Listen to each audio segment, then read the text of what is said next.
C'est parti. Voilà, et ben bienvenue à toutes et tous pour ce 50e Café Génal. Je disais aujourd'hui, c'est un anniversaire. Les cafés deviennent quinquagénaires. Ça y est.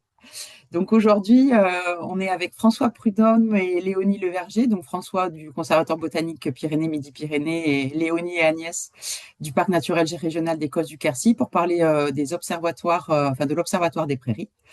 Donc, François commencera sur la partie un petit peu voilà, théorique et observatoire en général. Et en suivant, Léonie et Agnès présenteront concrètement comment ils mettent ça en place du coup sur le parc naturel régional. Et aujourd'hui, on vous propose de poser un petit peu vos questions au fur et à mesure, parce que vu que c'est le 50e, on innove, et de faire ensuite vraiment la partie questions en suivant les deux présentations qui font un ensemble à L2. Vu qu'on est peu nombreux, je vous propose quand même qu'on fasse un petit tour d'écran, comme d'habitude, hein, rapidement avec nom, prénom, structure et pourquoi voilà, vous vous intéressez à cette thématique et très rapidement ce que vous faites chez vous, mais vraiment donc très, très rapidement. Voilà. Et donc, pour commencer, je vais suivre l'ordre de mon écran et Diane, c'est toi qui gagne, ça commence par toi. Oui, bonjour à tous.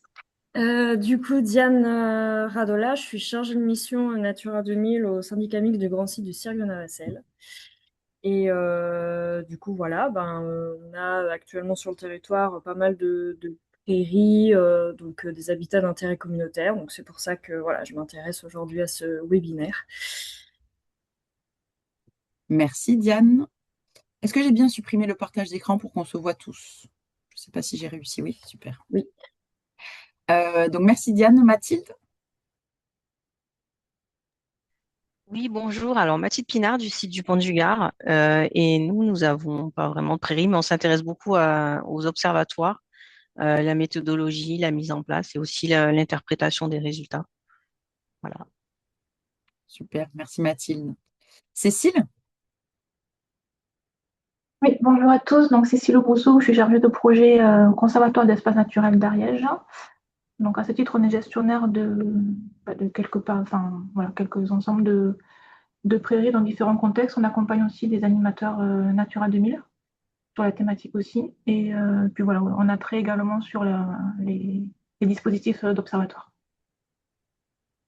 Merci Cécile. Stéphanie?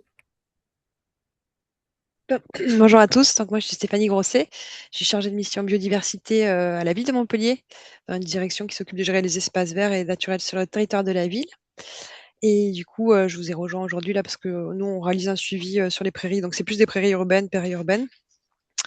C'est peut-être pas la définition, la même définition que la vôtre, mais bon voilà, c'est des espaces enherbés avec des herbes assez hautes, gérées en fauche tardive. Et donc, on réalise nous des relevés florilèges depuis 2020. Là, c'est un florilège, c'est un suivi, pardon, un protocole de sciences participatives à destination des gestionnaires qui a été lancé par le Muséum d'histoire naturelle. Donc, on suit plusieurs sites, une dizaine de sites là depuis 5-6 ans. Et donc voilà, donc je m'intéresse à la connaissance de ces milieux, à leur préservation, à la valorisation aussi pour essayer de préserver ces espaces, qu'on a pas mal de contraintes, nous, de plantation d'arbres. Donc, on essaie de préserver ces espaces aussi. Et voilà, donc je viens voir un peu ce qui se passe sur d'autres territoires. Super, merci Stéphanie. Anna? Oui, bonjour, du coup, Anna Moral, chargée mission environnement et paysage au Pont du Gard. Et comme Mathilde l'a dit, on a un peu OPP sur le site, du coup, sur les différentes parties, surtout bâties, mais aussi aux alentours du pont. Et on aimerait lancer un OPP forestier, du coup, là, même si c'est pas par rapport aux prairies, on voulait voir un peu ce qui est fait ailleurs et la façon de faire pour et se donner un peu d'idées. Merci Anna. Juan Pablo? Oui, bonjour, et Juan Pablo Rodriguez. Donc, je suis chargé de mission en Natura 2000 et sur le territoire des Cévennes. Et Cévennes gardoise lozérienne. Et on a, en fait, sur mon site Natura 2000, on a un un grand enjeu prairie. Ça fait longtemps que j'essaie de démarrer une dynamique. Et là, depuis l'année dernière, on avait vu avec Maxime Maxime Burst du CBN Méditerranée et pour intégrer mon site dans l'Observatoire des prairies du Massif central. Et là, cette année, on commence la sélection de parcelles pour le projet Moniteur. Et voilà, donc c'est quelque chose que je découvre au fur et à mesure. Et puis voilà, du coup, je vous rejoins aujourd'hui pour voir comment ça avance aussi sur d'autres feeds et d'autres expériences avec le dispositif, quoi. Voilà. Ok, super. Merci Juan Pablo. Et Vincent pour terminer.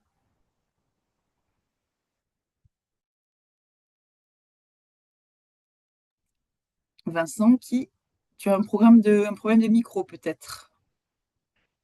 On voit qu'il est ouvert, mais on ne t'entend Oui, pas. est-ce que vous Ah, m'entendez? là c'est bon. Oui. Ouais. Bonjour, alors j'ai toujours pas de caméra, hein, désolé. Donc Vincent Dumenier en charge des ENS au département de l'Aude. Et donc en termes de politique ENS, évidemment, on est pour essayer d'obtenir une mosaïque de milieu passant par évidemment la gestion des prairies, que ce soit de la garrigue jusqu'aux prairies d'estive, hein, puisque c'est ce qui caractérise mon département. Donc je suis toujours à l'affût d'informations intéressantes.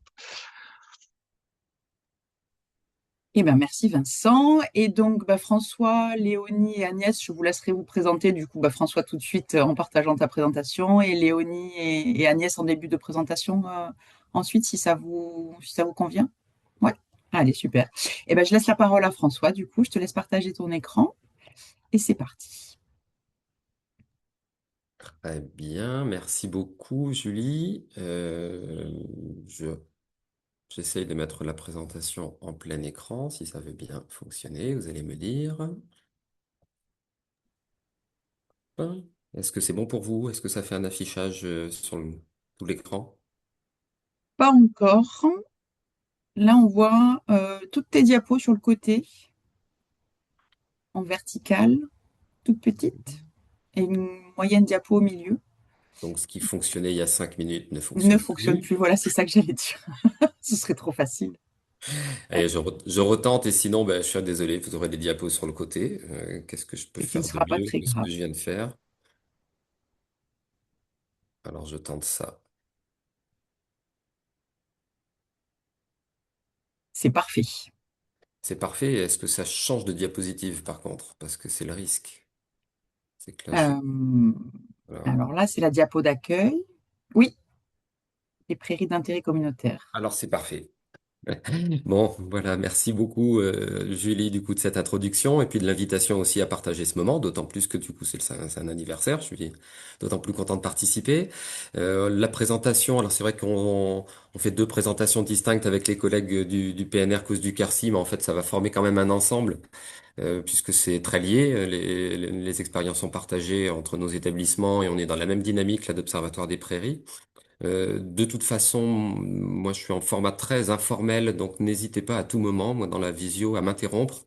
Si jamais il y a quelque chose que vous voulez clarifier, ou une question que vous voulez poser, un témoignage que vous voulez partager, pour moi ça pose aucun problème dans le déroulé. Et ce que je vais essayer de vous expliquer, c'est où est-ce qu'on en est de notre dynamique d'Observatoire des Prairies. Ça fait plusieurs années qu'on a la volonté d'objectiver nos observations sur les prairies d'intérêt communautaire, les autres prairies. On verra un petit peu justement les définitions. J'ai vu que dans les présentations, il y avait des thématiques assez différentes qui étaient envisagées sous le terme prairie. C'est souvent le cas, c'est un terme générique.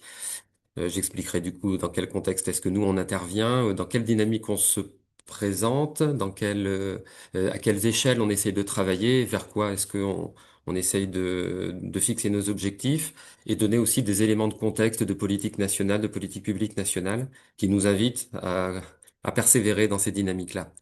Dans la présentation que je dois faire, donc moi je suis François Prudhomme, je travaille au CBN Pyrénées-Midi-Pyrénées. Notre siège est à Bagnères de Bigorre. Mon territoire d'agrément, c'est l'ancienne région Midi-Pyrénées et la chaîne des Pyrénées. On est resté sur ce format semi-administratif, semi-biogéographique. Du coup, des fois, dans le langage, si je glisse sur Occitanie, sachez bien que la partie de l'Occitanie qui me concerne n'est que l'ancienne région Midi-Pyrénées, que mes collègues du CBN Med travaillent sur l'ancienne région Languedoc-Roussillon et qu'ensemble, on avance sur les thématiques Occitanie. Donc, le discours que je vais tenir là sur les observatoires, je pense il s'applique sur l'ensemble de l'Occitanie. Mais si vous voulez avoir des précisions et des certitudes sur la façon dont ça se passe du côté ex-Languedoc-Roussillon, prenez contact avec mes collègues du CBNMed pour avoir des détails. En particulier, vous avez parlé de Maxime Burst, c'est lui qui suit ça en général. Mais de toute façon, les thématiques que je vais approcher, vraiment, c'est des thématiques communes. Vous avez parlé de l'Observatoire des prairies du Massif central, ça fera partie, ça sera une part essentielle de ma présentation et on est exactement sur la même longueur d'onde, la même implication entre CBN Med et CBN PMP. Donc, dans le discours, il n'y aura pas de souci. Voilà. Alors du coup, je commence la présentation en vous donnant quelques éléments de contexte. En effet, prairie, il y a plein de termes différents. C'est une terminologie complexe parce que, comme ce sont des écosystèmes complexes d'ailleurs, qui touchent plein d'usages, plein de partenaires, plein d'univers. C'est pas que l'univers de la biodiversité, l'univers agricole, l'univers du paysage, l'univers urbain. Donc en effet, c'est très large comme thématique. Moi, ma présentation et l'observatoire que je vais présenter se concentre sur les prairies au sens végétation et utilisation agricole. Donc vous savez certainement que les conservateurs botaniques travaillent à la fois sur la flore et les végétations. Les végétations, c'est essayer de comprendre comment s'organisent les communautés de plantes. Et quand on regarde comment une communauté s'exprime, c'est-à-dire quelle plante pousse à côté de quelle plante et à côté de quelle plante, on voit qu'il y a des combinaisons de plantes qui sont caractéristiques de milieux. Et il y a en particulier des combinaisons de plantes qui caractérisent les prairies. Et c'est comme ça que moi je définis les prairies, donc des milieux productifs qui sont utilisés pour la fauche ou pour la pâture dans un contexte agropastoral. Et dans ce monde des prairies que je présente là, mais qui est différent même du terme de prairie de la PAC, hein, c'est pas tout, c'est à peu près les prairies permanentes de la PAC, mais il y a des fois des petites subtilités dans les définitions qui fait que ça se colle pas parfaitement. C'est pas les pelouses d'estive et tout ça. Pour moi, c'est pas des prairies, c'est pas assez productif. Donc c'est plutôt ça rentre plutôt dans la catégorie pelouse. Donc moi, en gros, c'est quand il y a une clôture. Que l'agriculteur produit du foin ou amène des bêtes très ponctuellement sur une surface donnée. La définition est un peu improvisée, mais globalement, c'est comme ça qu'il faut l'entendre. Et du coup, dans le monde des politiques publiques de protection de la nature, ce qui concentre beaucoup l'attention sur les communautés végétales, c'est la politique Natura 2000. Et donc, moi, j'ai un focus particulier sur les prairies d'intérêt communautaire. C'est pas que moi. Quand je dis moi, je résume en fait les acteurs de la politique publique de protection de la nature, avec plusieurs organismes ou réseaux qui travaillent à cette question des prairies d'intérêt communautaire. Il y a un GT, un groupe de travail interprétation pour essayer justement de bien borner les limites des prairies sur lesquelles on travaille. Ça, c'est avec l'UMS Patrinat qu'on fait ça au niveau national. Qu'est-ce que c'est que ces prairies d'intérêt communautaire? Vous connaissez les cahiers d'habitat, mais on travaille aux cahiers d'habitat, leur amélioration pour justement bien cerner la définition. Et en gros, ce qui est concerné par Natura 2000, c'est les prairies mésophiles de fauche, donc les prairies qui sont ni trop sèches, ni trop humides, et qui permettent de la production de foin. Si vous êtes en basse altitude, c'est le code 6510, en haute altitude, c'est le 6520, donc ça, on est un peu concentré sur ce type de prairies-là. Il y a aussi des prairies très humides, paratourbeuses, du 6410, les prairies à Moligny ou les prairies à Jonc à Cutiflore. Et puis en dehors de cet intérêt communautaire, parce que ça c'est vraiment Natura 2000, on a quand même des prairies qui nous semblent intéressantes à l'échelle de notre territoire. Et là, je pense que là aussi, je peux parler à l'échelle de l'Occitanie, ce serait partagé avec les collègues du CBN Med. Il y a les prairies mésotrophes, donc moyennes en nutriments, plus riches que les prairies paratourbeuses, mais qui sont aussi humides et qui ne sont pas concernés par Natura 2000, mais qui sont d'un très fort intérêt patrimonial sur le territoire d'Occitanie. C'est peut-être, ça fait partie de nos joyaux de diversité et des prairies et des habitats les plus menacés. Donc on a un focus qui nous permet de sortir un petit peu de l'intérêt communautaire, mais on est, voilà, en gros sur cette définition de la prairie. Euh, Depuis plusieurs années, au Conservatoire botanique, on essaye d'intégrer vraiment la question des milieux dans leurs fonctionnalités et dans leurs usages. Je précise parce qu'on peut avoir l'image du conservateur botanique d'un organisme purement naturaliste qui ne veillerait que aux plantes rares ou aux habitats rares. On n'est pas dans cette optique-là, on est vraiment dans une fonctionnalité. Et moi, quand je parle de prairie, mon souci sur la prairie, et c'est comme ça que je l'intègre dans la notion d'observatoire, c'est tous les usages et tous les services que ça rend. Pas que le service biodiversité, rareté, patrimonialité, mais aussi le service foin, usage agricole, usage paysager, usage pour les pollinisateurs, dans tous les multi-usages que la prairie peut porter. Donc c'est vraiment toujours avec cette acception aussi que qu'on engage là les prairies dans un observatoire, c'est observatoire de tous les services aussi rendus par la prairie. Dans quel contexte général d'observatoire est-ce qu'on se place? Parce que la notion d'observatoire, elle est portée au niveau national par différentes instances aussi qui nous invitent à essayer d'engager des dynamiques au niveau local. Pour la prairie, il y a un plan national prairie qui est en cours de finalisation, qui est porté par l'OFB, avec l'appui des conservatoires botaniques nationaux. On est organisé en réseau, il y a un réseau prairie des conservatoires botaniques nationaux et on est en charge de participer à la rédaction de ce plan prairie avec l'OFB. Et il y a une part importante de ce plan qui est consacrée à l'importance de porter des observatoires des prairies. L'UMS Patrinat porte cette même dynamique dans le cadre du GT Surveillance, qui est un engagement de la directive Habitat, avec un rapportage qu'on doit faire de l'état de conservation de tous nos habitats d'intérêt communautaire tous les 6 ans. Et donc le GT Surveillance est là normalement pour essayer de dynamiser les réseaux de suivi pour que notre rapportage soit le meilleur possible tous les 6 ans. Mais globalement, la notion d'observatoire s'impose, et peut-être en particulier dans les prairies, c'est comme ça en tout cas que dans le plan national c'est inscrit, parce qu'on manque de données objectives pour évoquer les évolutions de cet habitat à usage multiple et à intérêt multiple.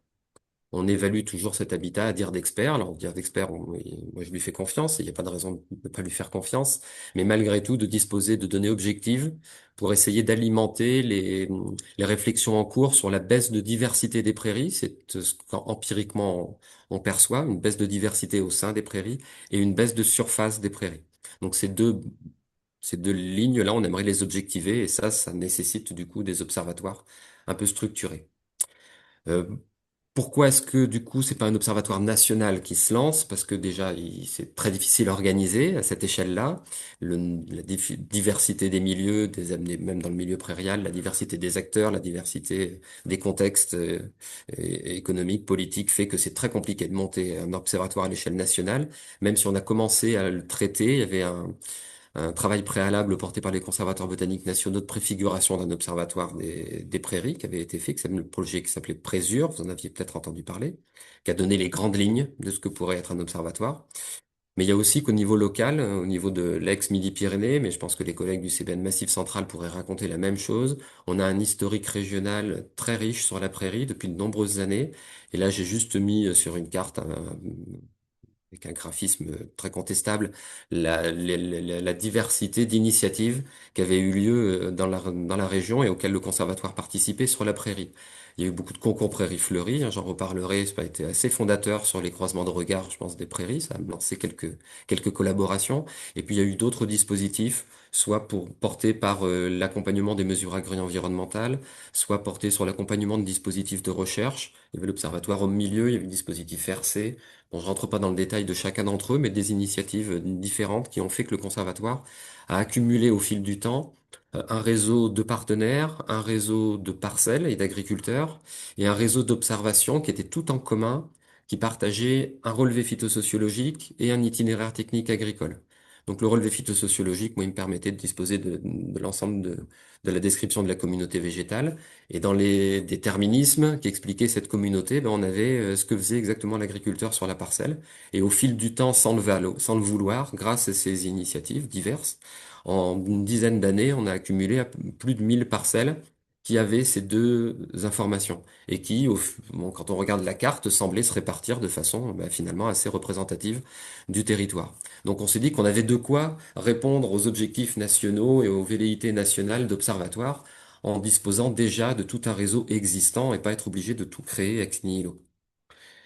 Et c'est dans cette dynamique que s'est retrouvé ce que je disais tout à l'heure, de la même façon, le Conservatoire botanique Massif Central. Et on s'est rapproché avec également les collègues du CBN Bassin Parisien, parce qu'il y a aussi le Morvan dans le Massif Central, et puis les collègues du CBN Méditerranée pour la partie Lozère, Cévennes, dont des partenaires sont ici, pour se mettre autour de la table et construire avec un organisme recherche qu'est l'INRAE, un organisme politique publique qu'est l'OFB, de coordination, pour construire et essayer de réfléchir à un observatoire à l'échelle biogéographique du Massif Central. Vous n'êtes pas nombreux là à être touchés par le Massif Central, peut-être les Cévennes et puis les autres, le Massif Central, ça peut peut-être vous paraître loin. Faut que vous entendiez là Massif Central comme préfiguration de ce que pourrait être un observatoire à l'échelle nationale et vous verrez quelques diapositives, j'expliquerai comment nous, sur le territoire du CBN-PMP, on a déjà déployé ce qu'on a commencé à dessiner ensemble sur l'Observatoire du Massif central, en dehors du Massif central, sur sur les autres départements de notre territoire d'agrément et qui sont en Occitanie. Donc le design de l'observatoire tel qu'il est en train de se construire, et c'est là peut-être que des collègues dans l'Assemblée là qui travaillent pas forcément sur la prairie mais qui auraient cherché des idées, je sais pas si c'est des bonnes idées, mais au moins vous aurez notre témoignage là-dessus. On a essayé de construire le dispositif comme une mutualisation et comme une optimisation des attentes des différentes échelles par rapport à la prairie. Il y a, je l'ai un peu présenté, des objectifs nationaux. On a besoin de savoir comment se portent nos prairies dans le plan national, dans le rapportage à la directive. Donc pour ça, on a des questions un peu descendantes à poser au territoire. C'est comment se portent vos prairies d'intérêt communautaire, dans quel état qu'elles se situent.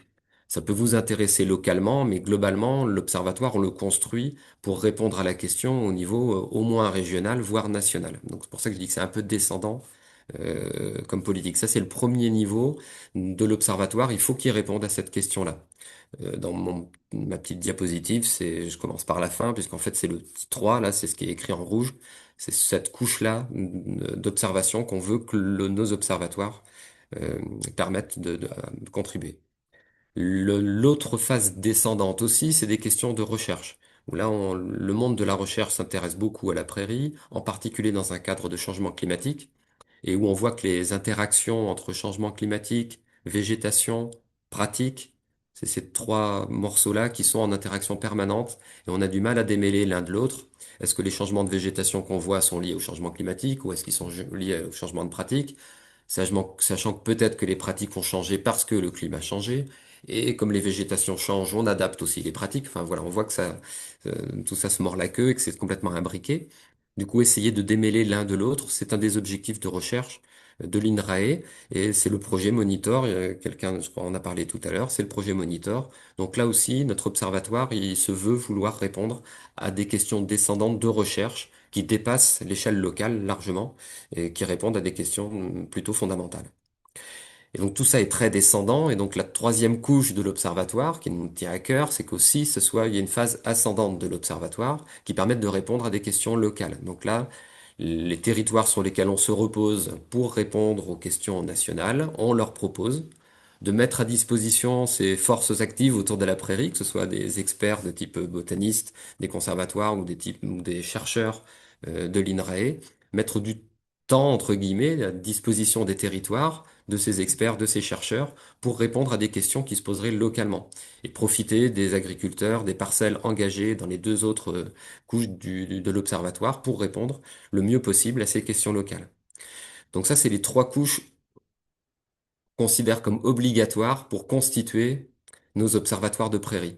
Donc, pour reprendre un petit peu depuis le début, la prairie centrée un peu sur l'intérêt communautaire, mais pas que. On va voir les autres prairies patrimoniales et puis on répond aux questions locales. Un contexte de service écosystémique au sens large, donc ne pas regarder que la biodiversité, mais regarder aussi tous les services agroécologiques que se rendent les prairies, et puis ces trois couches d'observatoires et de questions auxquelles on veut répondre. Concrètement, comment ça se passe? On a une cellule de coordination entre l'OFB, l'INRAE, les conservatoires botaniques nationaux. Il y a des territoires ateliers. Sur ma petite carte du Massif central, les gros ronds, c'est les territoires ateliers qui sont portés par des acteurs locaux. La plupart du temps, en tout cas sur mon territoire, c'est les parcs naturels régionaux. Léonie et Agnès sont là, elles parleront de la façon dont elles mettent en œuvre l'observatoire sur leur territoire. On fait la même chose avec les collègues du PNR de l'Aubrac, les collègues du PNR au Languedoc, et maintenant sur le reste, en dehors du Massif central, avec le PNR des Pyrénées ariégeoises également.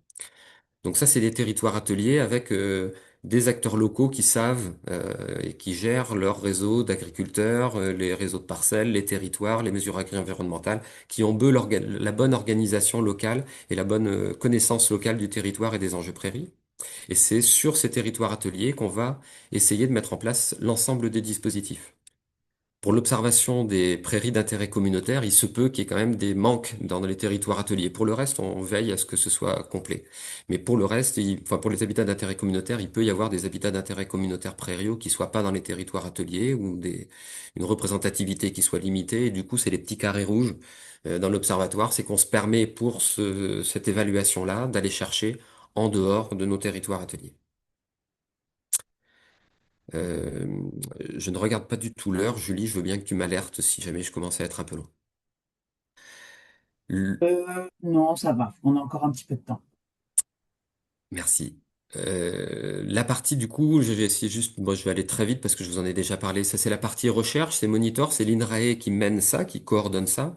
Les conservatoires sont auprès d'eux et ensuite on applique avec les acteurs de territoire le dispositif. C'est donc ce dispositif de recherche qui essaye, ce que je disais tout à l'heure, de faire la part des choses entre dans l'évolution des prairies, entre les changements liés au climat, les changements liés aux pratiques et les changements de diversité en se posant comme hypothèse que la biodiversité est un levier d'adaptation au changement climatique et qu'il faut qu'on objective cette notion-là et qu'on soit en capacité de fournir aux agriculteurs et aux instructeurs de politique publique agricole des éléments pour comprendre qu'il faut se reposer sur la biodiversité pour avoir une chance d'adapter nos prairies au changement climatique. Donc ça, c'est le dispositif Monitor qu'on applique sur l'ensemble du Massif central. Donc c'est tous les territoires ateliers dont je faisais une carte, enfin moi, cartographie synthétique proposée là, qui mettent en œuvre Monitor. Comme c'est une question de recherche avec des indicateurs propres, il y a un protocole qui est construit particulièrement pour répondre à ces questions-là. Euh, je l'ai pas donné dans le contexte, mais on essaye forcément, vous savez qu'il y a plusieurs niveaux de questions, il y a 3 niveaux de questions, on essaye d'adapter nos protocoles et l'investissement en temps à déployer en fonction de chacune des questions posées. Si on peut être très simple dans la façon d'appliquer nos observations, on se prive pas de faire des choses très simples. On n'a pas envie de complexifier et de surdimensionner le temps à mettre en œuvre dans ces observatoires. On sait que c'est compliqué à financer, que c'est compliqué à pérenniser, donc on essaye d'être très économe. Monitor est assez exigeant. Mais pour vous dire qu'on est toujours dans le souci d'économie, d'implication terrain, d'implication temps, d'implication financement, du coup, c'est qu'on a fait une session d'intercalibration avec les collègues de l'INRAE, avec les collègues de tous les CBN impliqués, avec des PNR, sur le terrain, pour être sûr qu'on ne faisait pas plus d'efforts que nécessaire pour répondre à la question, et pas non plus moins, c'est-à-dire qu'à pas faire un protocole trop simple qui ne permette pas de répondre à la question. Donc on a essayé d'être au plus fin dans la façon d'adapter le protocole et de faire en sorte qu'on soit dans des suivis qui soient le plus simple à mettre en œuvre.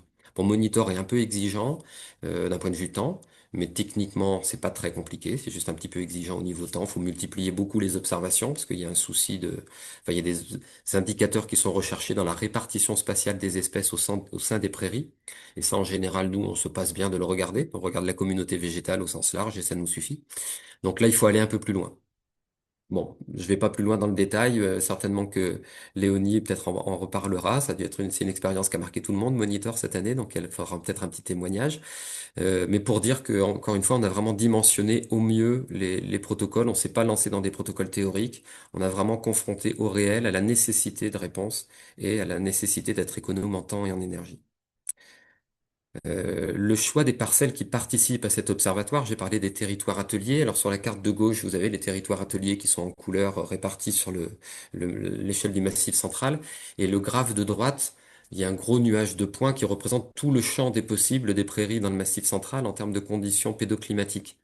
Et on voit, alors le jeu de ce graphe de droite là, c'est de voir avec des petits nuages de couleurs, avec un nuage de couleur violet, un nuage de couleur orange, un nuage rouge, un nuage bleu, un nuage noir, ainsi de suite. C'est la contribution de chaque territoire à l'ensemble de la diversité des prairies du Massif central, pour vérifier que les territoires ateliers se complètent bien, et s'il y a un gros trou quelque part dans le nuage de points, ben faire en sorte que notre observatoire le complète en allant chercher un partenaire là où ces prairies n'auraient pas été intégrées pour l'instant. Donc il y a un souci de représentativité à la fois géographique, là, pédoclimatique, et ensuite aussi dans le choix des parcelles au sein des territoires ateliers pour veiller que toutes les conditions d'usage soient respectées. C'est-à-dire qu'on ne va pas chercher que les belles prairies de fauche, on va aller chercher tous les types de prairies en termes d'intensité de pratique sur chaque territoire atelier. Donc représentativité pédoclimatique par la diversité des territoires ateliers et représentativité des types de prairies en termes d'intensité de pratique au sein des territoires ateliers avec les agriculteurs. C'est ce que fait chaque territoire. Vous voyez la liste des différents territoires qui contribuent et qui participent, avec les différents CBN qui coordonnent, les différents partenaires qui localement sont les acteurs fondamentaux de la dynamique des agriculteurs, de la dynamique des territoires. Et ces acteurs locaux qui font le lien avec les agriculteurs et qui animent les groupes d'éleveurs. La liste est peut-être pas tout à fait mise à jour, hein. C'est un diaporama que j'ai recyclé. Il est possible qu'il y ait un ou deux partenaires qui aient changé. L'Observatoire des prairies du Massif central, ça fait 2 ans qu'il est lancé. D'un point de vue de la recherche des financements, ça fait qu'une année qu'il se lance vraiment de façon opérationnelle et du coup on s'adapte à la réalité du terrain. Pour ce qui est de mon territoire, ça n'a pas bougé. C'est toujours les 3 PNR dont je parlais tout à l'heure qui sont nos partenaires locaux, PNR Cause du Quercy, PNR au Languedoc et PNR de l'Aubrac. Sur chacun de ces territoires, vous avez vu qu'il y avait 2 phases descendantes qui sont les mêmes pour tout le monde, habitat d'intérêt communautaire, questions de recherche, mais il y a les questions locales qui émergent des territoires. Et là, j'ai essayé de lister celles qui étaient à jour au moment de ce premier diaporama. Il y a des choses qui se sont complétées. Alors, c'est pas une obligation, hein. Si un territoire n'a pas envie de soulever de questions locales, il n'en soulève pas. Mais s'il a envie, ben voilà, on met sur la table des questions locales et on met en œuvre tout le consortium Observatoire des prairies autour de la question locale pour y répondre le mieux possible. Sur les territoires qui sont concernés par l'observatoire que je coordonne donc pour mon territoire, ont émergé des questions de cueillette pour les narcisses de l'Aubrac. Et là, je suis en ce moment dans l'Aubrac justement pour travailler sur cette question locale. On regarde les niveaux de fertilisation sur les prairies. Il y avait une question locale autour de ça. Il y a 2 questions qui sont entre le local et le pas très local, c'est les questions de prairies anciennes et de restauration des prairies, parce que c'est partagé aux 3 territoires ateliers coordonnés par le CBN-PMP. Donc c'est vrai sur l'Aubrac, mais c'est vrai aussi sur le Quercy et sur le Haut-Languedoc. C'est essayer de mieux comprendre la diversité des prairies anciennes et leurs enjeux écologiques. Et la restauration des prairies, c'est essayer de faire un meilleur lien entre les prairies potentiellement sources de semences et les prairies qui auraient besoin de semences pour de la restauration. Sur le Quercy, Agnès et Léonie en parleront. On a évoqué des questions de retard de fauche. Et dans le Haut-Languedoc, on est plus sur des questions de compétition ou de, de comparaison entre les services rendus par la prairie temporaire et la prairie naturelle dans ce contexte de changement climatique et de sécheresse à répétition en particulier.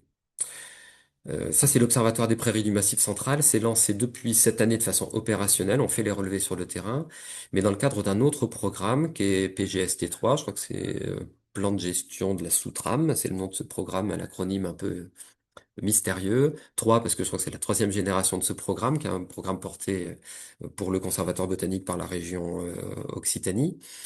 Et où il y a une partie, alors il y a plein d'axes de travail sur PSGST, mais il y a un axe prairie et un axe observatoire des prairies, et on essaye de reproduire exactement le design que je viens de vous présenter sur l'observatoire des prairies du Massif central. Même concept, même généralité, même application, même type de protocole. Sur les autres départements qui ne seraient pas concernés par le Massif central sur notre territoire. Et du coup, on a engagé des travaux qui sont bien avancés dans le Gers avec le PNR Astarac et la DASEA du Gers, en Ariège avec le PNR Ariège, c'est déjà bien entamé. Et puis il y a une réflexion en Haute-Garonne, c'est moins entamé là, mais c'est bien engagé quand même avec l'animation de site Natura 2000, la Chambre d'agriculture, et je pourrais rajouter également le PNR Comminges. J'ai entendu un bip, je ne sais pas si c'était une alerte ou si c'était une prise de parole. Non, il y a pas eu d'alerte, il n'y a pas eu de prise de parole. Je ne vois pas de main levée. Après, je ne vois pas tout D'accord. le monde en même Bon. temps. Alors, il y Par avait un contre, si bip. on veut laisser un petit temps, effectivement, Oui. suite à la présentation de Léonie et Agnès, pour justement les questions, s'il y en a, mais n'hésitez pas à les poser en cours de présentation, hein, comme François l'a précisé tout à l'heure. Voilà, il te reste, on va dire, 5 petites minutes. Oh, mais moi, je laisse la parole. Je pense que j'ai terminé. La seule chose qui me Timing donne parfait. le potentiel de reprendre la parole peut-être après, si jamais il reste du temps ou s'il y a des questions, c'est juste pour dire que je l'ai évoqué, que c'est vrai que c'est notre préoccupation à tous. Je pense que les territoires ateliers, l'INRAE, l'OFB, le CBN, PMP, tous les CBN, c'est de vraiment pas se focaliser exclusivement sur les questions de biodiversité et d'être bien sur les indicateurs agroécologiques. On est vraiment sur un observatoire de l'agroécologie de la prairie. Et que pour ça, de notre côté, on a adopté un outil qu'on a développé avec l'INRAE qui s'appelle Floréal, qui est développé sous deux types d'interfaces. Il y a une interface sur Android, donc sur téléphone, il n'y a que sur les iPhones que c'est pas disponible, mais sur tous les Android, c'est disponible. Pour faire du relevé en direct avec l'agriculteur éventuellement, et pour discuter, on fait le relevé de plantes qu'on observe et ça donne une trentaine d'indicateurs agroécologiques. Ça parle de papillons, ça parle de date de fauche, ça parle d'indicateurs de pression, ça parle aussi de biodiversité, ça parle de productivité, ça parle de souplesse d'exploitation. Donc plein de choses bien au-delà de la diversité des plantes, mais grâce aux plantes. Et puis il y a l'équivalent de cet outil, enfin, c'est juste un autre support de Floréal qui est en interface web, qui permet de traiter des jeux de données. Si vous avez 100 relevés de prairies sur votre territoire et que vous voulez tout traiter d'un coup, vous pouvez les passer sur Floréal Web et ça produit les indicateurs en quelques secondes sur l'ensemble de vos prairies voilà. Donc deux contextes, un contexte terrain, un Ça contexte bureau marche. plutôt pour produire ces indicateurs. Voilà, je m'arrête là et si jamais il y a des questions sur Floréal, je pourrais aller un peu plus loin et faire une démonstration, mais c'est pas forcément le sujet central, mais ça symbolise bien cette approche agroécologique de notre observatoire. Merci François. Si c'est bien dans la thématique quand même, et je pense qu'on aura un petit peu de temps effectivement en fin de webinaire. On a encore trois quarts d'heure pour faire une petite présentation rapide et que tu nous en dises un peu plus sur ce sujet-là. Merci beaucoup et ben, je laisse Léonie et Agnès partager leur présentation Ah, non. et se présenter.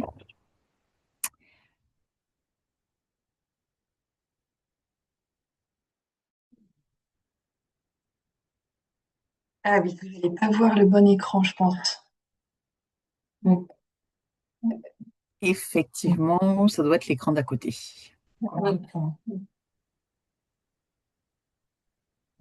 mettre sur l'autre écran.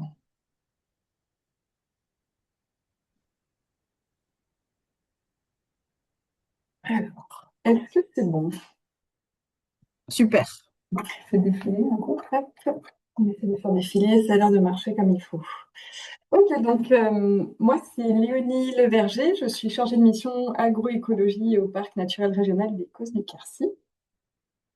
Et donc, bonjour, je suis Agnès Liorade, je suis chargée de mission patrimoine naturel, plus spécialisée dans ce qui est flore et végétation. Voilà. Voilà, donc nous on va vous présenter un petit peu l'application de l'Observatoire des prairies du Massif central sur notre territoire. Pour contextualiser un petit peu, le parc naturel régional des Causses du Quercy se situe au nord de Toulouse. On est en bordure du Massif central, on est dans les contreforts du Massif central. Et donc on est un territoire sur une zone karstique. Donc en fait, nous on a très peu de sol. La grande majorité de nos habitats naturels, c'est des pelouses sèches calcaires. On a très peu de rivières de surface, là on les voit un petit peu, donc il y en a, je pense que vous voyez pas ma souris, mais il y en a 4 principaux qui découpent le territoire. Et donc là, sur la répartition de nos habitats naturels, on voit sur la carte de gauche qu'on a une grande majorité de pelouses sèches sur notre territoire. Et par contre, on reconnaît bien sur la droite en violet, là ce qui apparaît en violet, les prairies permanentes qui suivent les linéaires de cours d'eau en fait. Ça a aussi justifié donc, le classement en site Natura 2000 de plusieurs de nos sites. Donc en fait, les sites 1, 14, 18 suivent les linéaires de cours d'eau.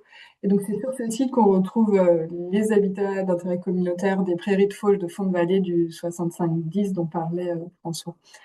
Et après, on a d'autres sites Natura 2000 qui sont classés vraiment plus sur les pelouses sèches du 62-10 qui sont riches en orchidées. On a aussi un petit peu de 62-20 et 71-10. Voilà, donc Léonie a parlé des rivières qui traversent notre territoire. Donc il y a le Lot, le Célé, le complexe Vert et Rose et le complexe Wissalzou du côté de Rocamadour, principalement, donc qui sont en Natura 2000 et qui comprennent une partie de ces prairies naturelles de fauche. Donc c'est l'habitat 65-10 dont François parlait tout à l'heure. Donc des prairies maigres de fauche de basse altitude qui sont caractérisées par Comme on voit à gauche là, une dominance de graminées à cortège assez varié, avec des plantes colorées comme les centaurées, les cnotis, les narcisses. On voit à droite, sur la photo de droite aussi, les fleurs jaunes. Là, c'est du gaillet jaune. Et, voilà. Donc, on a ce type d'habitat qui est bien présent en fond de vallée, le long des rivières. Donc, ce sont des sols plus profonds que ce qu'on a en pelouse sèche sur les côtes, quoi. Et donc, ce sont des prairies qui sont, alors en fond de vallée, on a pas mal de cultures de ces fonds de vallée, mais il y a quand même des prairies naturelles qui sont encore en activité et utilisées par les agriculteurs. C'est souvent une gestion par fauche, parfois associée à du pâturage, par exemple en fin de saison en automne, voilà. Et souvent sans amendement. Bon, après, je ne sais pas dans quelle mesure c'est toujours sans amendement, mais en tout cas, il y a une partie de ces prairies qui font l'objet de mesures agri-environnementales dans le cadre de Natura 2000, et donc voilà, avec des pratiques les plus traditionnelles possibles. C'est ça. Donc, du coup, sur ces prairies de fauche de fond de vallée qu'on a sur notre site Natura 2000, comme le disait Agnès, on propose des mesures agro-environnementales et climatiques depuis plus de 15 ans. Et donc, la mesure un peu phare qui est proposée sur ces parcelles, c'est la mesure de retard de fauche. Donc, nous, le retard de fauche, c'est de 20 jours, ça doit arriver au 25 juin. Et donc, en fait, c'est une mesure qu'on propose voilà, depuis de nombreuses années. Et en 2022, on a initié un travail avec le Conservatoire botanique, donc avec François, pour se questionner sur la pertinence de ce retard de fauche sur l'ensemble des végétations, des prairies naturelles.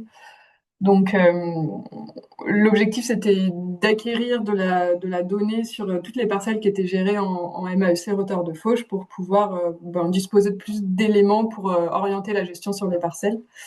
Donc, le Conservatoire botanique a réalisé 52 relevés phytosociologiques en 2022 et 2023 sur des parcelles qui étaient engagées en MAEC retard de fauche. Donc, on avait déjà initié ce travail-là sur le retard de fauche avant l'observatoire. Donc, cette année, on a commencé l'application de l'Observatoire des prairies sur notre territoire et on a continué à traiter cette partie retard de fauche, comme en parlait François. Donc, c'est le programme qui s'appelle Prat Adapt, le volet 2 de l'Observatoire, dont je vais parler en premier. Donc, voilà, comme je le disais, c'est une poursuite de l'étude qu'on avait déjà initiée et donc on avait commencé à observer la végétation sur un certain nombre de parcelles. Et c'est vrai que cette mesure est proposée aussi pour assurer l'ensemble du cycle végétatif des plantes et favoriser aussi, nous, plusieurs espèces de papillons patrimoniaux. Et on avait vraiment une volonté d'intégrer des relevés papillons dans cette étude pour voilà, la rendre plus complète. Donc, ce qu'on a fait, c'est qu'on a versé l'ensemble des relevés phyto qu'avait réalisé François dans l'outil Floréal dont il parlait, qui nous a permis d'obtenir un certain nombre d'indicateurs agroécologiques sur ces parcelles, et notamment la potentialité d'accueil pour les papillons. Donc c'est théorique, hein, ça se base sur les plantes hôtes de certains papillons, mais ça donne voilà, théoriquement une capacité d'accueil en papillons des parcelles. Et ensuite, nous, on a classé nos 50 parcelles en 3 classes d'accueil potentiel de papillons. Voilà, je te laisse prendre la main si tu veux en parler. Oui, donc après, on a fait des petits groupes, des groupes de plusieurs prairies assez proches. Là, donc, dans l'idéal, on a sur la carte, on a des prairies qui représentent ces 3 classes là, avec donc en vert foncé la forte capacité d'accueil, en vert clair une capacité d'accueil un peu moins forte, on va dire, et en blanc une capacité d'accueil réduite pour les papillons. Donc, tout ça d'après le cortège végétal. Donc on a essayé de répartir, parce que pour vous dire, les papillons, moi c'est un peu, je débute dans les inventaires papillons cette année. Donc on a essayé d'identifier des groupes de parcelles qui soient répartis sur plusieurs sites Natura 2000 dont on a l'animation. Donc il y avait la vallée du Célé, le complexe Verse-Rose qui est un petit maillage de rivières avec un grand nombre de très belles prairies naturelles. Et sur Rocamadour, oui, Salzou, pour ceux qui connaissent, au pied de Rocamadour, là, on a tout un complexe aussi de prairies. Euh, voilà, et donc on s'est basé sur les prairies pour lesquelles on avait des relevés phytosociologiques. Il faut savoir que ces relevés phyto, ils ont été faits en 2022 et 2023 et qu'il y a eu un renouvellement des MAE entre 2023 et 2025 et que dans ce renouvellement, eh bien, il y a des pratiques qui ont changé ou des exploitations qui ont été transmises, etc. Et le successeur n'a pas forcément repris la volonté du retard de fauche. Il faut savoir que le retard de fauche pose un peu question auprès des agriculteurs. J'en ai eu un au téléphone qui m'a dit, mais il y a quelques années, de toute façon, ces prairies, on les fauchait effectivement fin juin, parce que donc le retard de fauche chez nous, il est fixé au 25 juin, c'est-à-dire que les prairies ne vont pas être fauchées avant le 25 juin. Ceux qui contractualisent la mesure, ils s'engagent à ça. Et en fait, donc celui que j'avais au téléphone, il m'a dit, mais avant, ça correspondait à nos pratiques. Et de moins en moins, enfin voilà, de plus en plus, ça correspond pas trop à nos souhaits parce qu'avec les sécheresses et les canicules la végétation qui démarre de plus en plus tôt au printemps. Là, cette année, on a 3 semaines, un mois d'avance de végétation au printemps et voilà, la canicule de mai, etc. Et du coup, ça fait que s'ils fauchent en fin juin, ben, ils ont une qualité de foin qui est nettement amoindrie, quoi.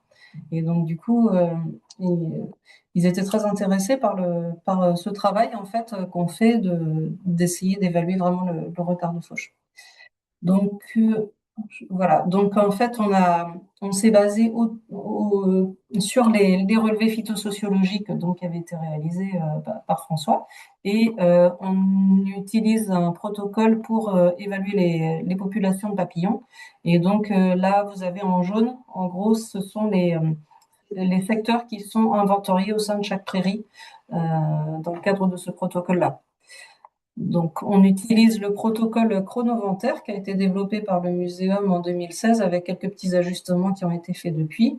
Et donc, ce protocole, il est utilisé notamment par le Conservatoire d'espaces naturels. Donc, c'est chez nous, notre correspondant, là, c'est Baptiste Charlot, qui l'utilise aussi dans le cadre du PNA papillon, etc. Et donc, l'idée, c'est d'acquérir des données sur les structures et les populations de papillons. Alors, on regarde au stade imago, c'est-à-dire adulte. On ne va pas regarder les chenilles dans le cadre de ce protocole-là. On cherche vraiment la présence des adultes qu'on va voir dans une prairie. Je pense que tu peux passer.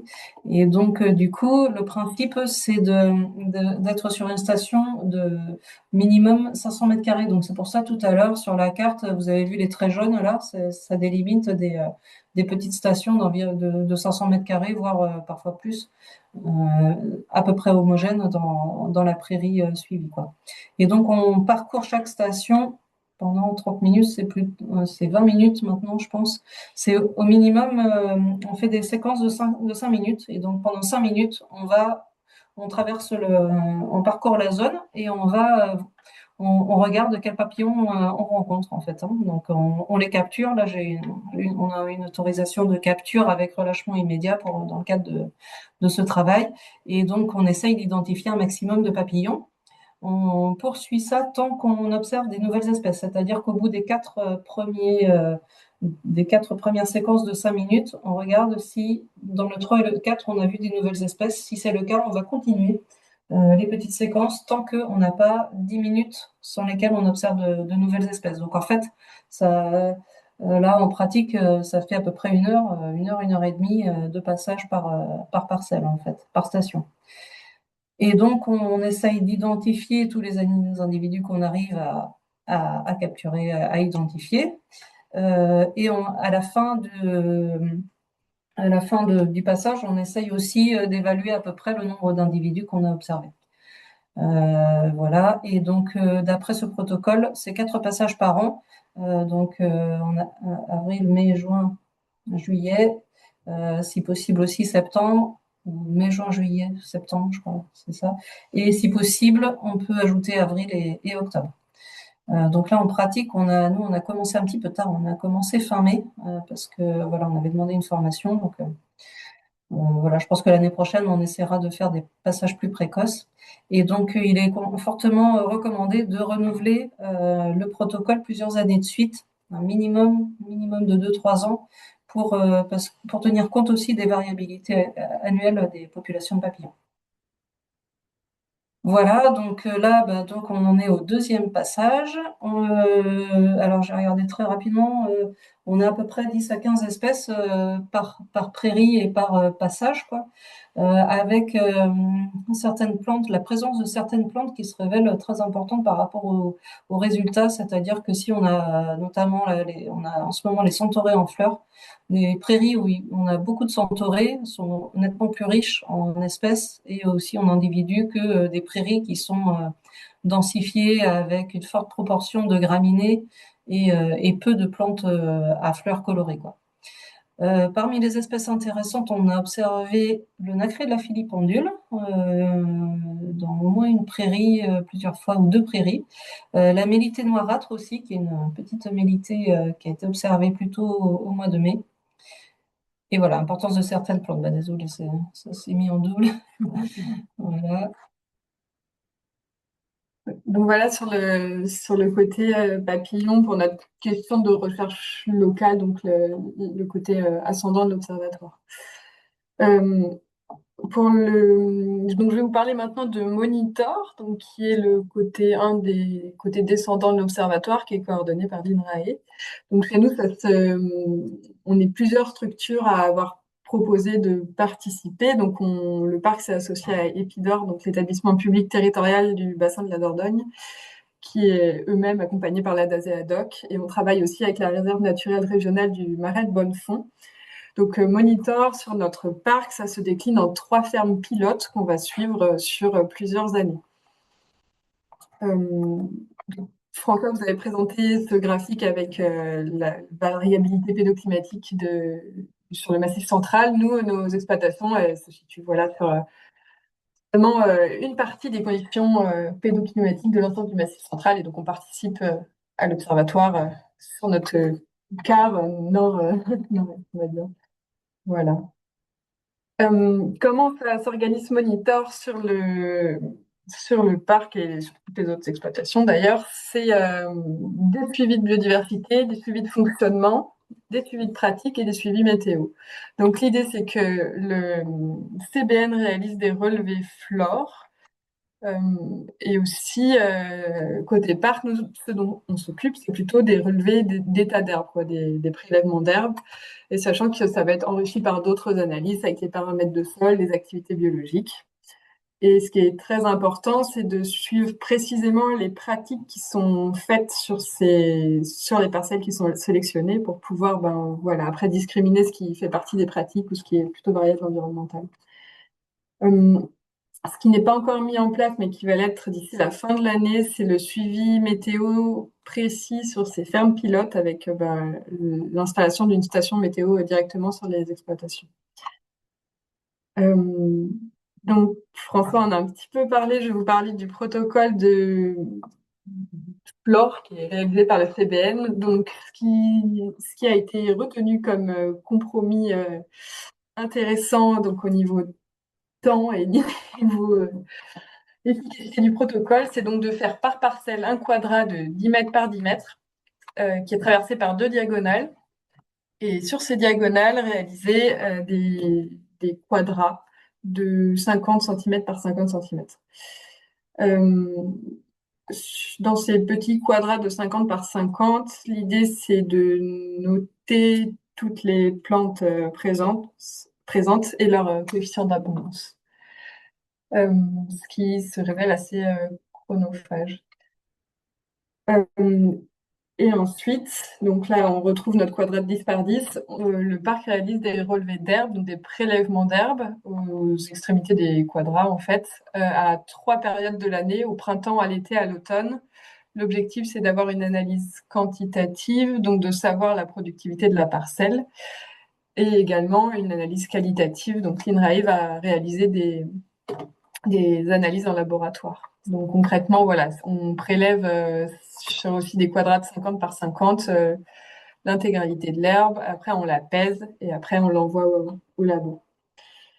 Et donc, j'en parlais tout à l'heure. Il y a aussi voilà, le relevé des pratiques est très important à prendre en compte, de bien noter tout ce qui se passe sur la parcelle. Il n'y a pas de. Sur l'observatoire, l'objectif, c'est vraiment de suivre ce qui se passe, c'est pas d'imposer des pratiques aux agriculteurs. Donc, les agriculteurs font la gestion qu'ils veulent sur leur parcelle. L'important, c'est juste qu'on le sache. Donc, voilà sur le côté monitor. Je ne vais pas parler du côté qui est vraiment coordonné par le CBN sur l'évaluation de l'état de conservation des prairies, donc la suite de Présure. Par contre, du côté du parc, on mène aussi des projets de restauration de prairies naturelles. Donc, l'idée, c'est voilà, de collecter des semences de prairies naturelles via une brosseuse pour ensuite semer de nouvelles parcelles. Donc, nous, c'était après des cultures. Et donc là, via l'observatoire, on bénéficie aussi de l'accompagnement technique du CBN qui a une expertise dans ce domaine. Et notamment, donc, comment ça se passe là, j'ai repris une diapo. Donc, on prélève sur la parcelle source. On fait un diagnostic initial sur cette parcelle source. Donc, pour ce cas précis, on a identifié 33 espèces sur la parcelle source. Ensuite, on l'a collecté avec la brosseuse. On envoie un échantillon de graines pour analyse au CBN. Voilà, pour qu'ils puissent identifier quelles graines on retrouve dans le mélange. L'objectif, c'est de savoir aussi est-ce qu'on a réussi à prélever des graines de légumineuses ou pas. Sur cet échantillon de graines, on a 20 espèces qui ont été identifiées. Et ensuite, ça a été semé l'année dernière en modalité d'automne. Et donc, on a fait des nouveaux relevés là au printemps de cette année. Il y a eu 36 espèces qui ont été observées dans la levée de la parcelle, dont 14 graminées et 2 légumineuses. Après, on a beaucoup de diverses, ce qui est a priori assez classique dans les premières années de restauration. L'objectif, c'est de suivre cette parcelle sur plusieurs années pour voir au bout de combien de temps le cortège se stabilise et de répliquer l'essai sur des nouvelles parcelles. Pourquoi pas tester des nouvelles techniques? Là, on a testé la brosseuse, mais il existe aussi les transferts de foin ou alors les collectes par moissonneuse-batteuse.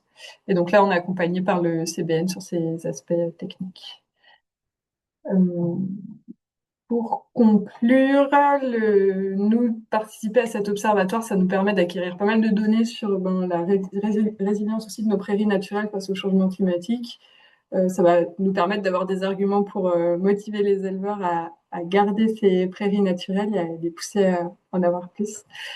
D'avoir une vision aussi plus fine de la pertinence des mesures de gestion qui sont proposées en fonction des différents contextes écologiques. Est-ce que nous, c'est pertinent de proposer du retard de fauche systématiquement sur toutes nos prairies nos prairies naturelles de fond de vallée?